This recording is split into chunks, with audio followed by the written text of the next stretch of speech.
ગમે એટલા પૈસા હોય, ગમે એવું પદ હોય, પણ જીવનમાં ક્યારે અભિમાન ન કરતા. મારી પાસે પૈસા છે, મારી પાસે પદ છે નો દાખલો આપો કે મહાભારતમાં એકવાર ભીમને અભિમાન આવ્યું હતું. આ સત્ય ઘટના છે.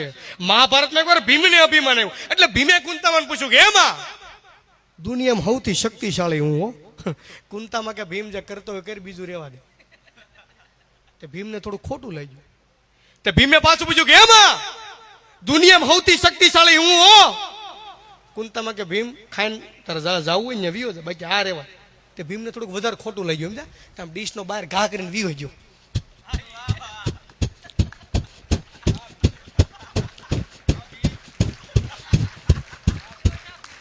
એટલે હું ચાલ્યું પડે, હેપી બર્થડે થોડો છે મારો, બોલો આ થોડું છે.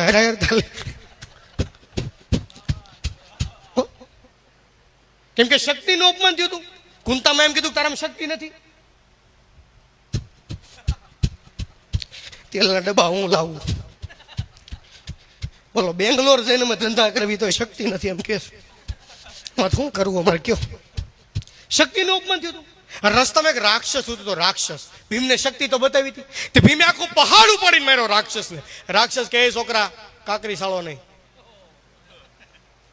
ભીમ કે આખો પહાડ ઉપાડીને માર્યો કે કાકરી સાળો નહીં, મારથી કેટલો શક્તિશાળી છે. ભીમે પાછો એક પહાડ ઉપાડીને માર્યો. રાક્ષસ કે છોકરા કીધું ને કાકરી સાળો નહીં, અને ભાગવા માંડ. હાંજ પેલા પકડાઈ ગયો, જીવ તો ખાઈ જાય. ભીમે દોટ વાળી ભલા મને નાગવીરીથી ભાગ્યો જ ખરો, પણ અહીંયા રોડ એવા છે ને સંપલ તૂટી જાય એમ છે.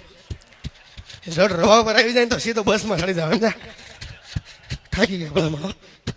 અડધે પૂછ્યો તે ભીમ, આમ જો અડધે પૂછ્યો ને ત્યાં હાંફી રહ્યો ભીમ. ભાગવા દે ડો હાંફી જાય. રાક્ષસ વાહે અડધે પૂછ્યો ને જોયું એક ઠૂઠો હતો. ઠૂઠો એક હાથ કપાઈ ગયો. એને પૂછ્યું કે છોકરા આ એટલું બધું બાઇક શો કેમાં પરસે રેપ કા થઈ ગયો?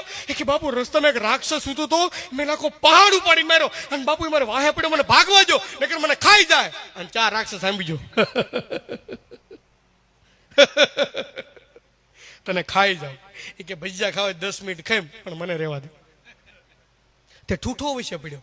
રાક્ષસને એક હાથે પકડી રાખ્યો અને ભીમને કીધું કે છોકરા માંડ ભાગવા, મેં એને પકડી રાખ્યો છે, ભાગવા માંડ.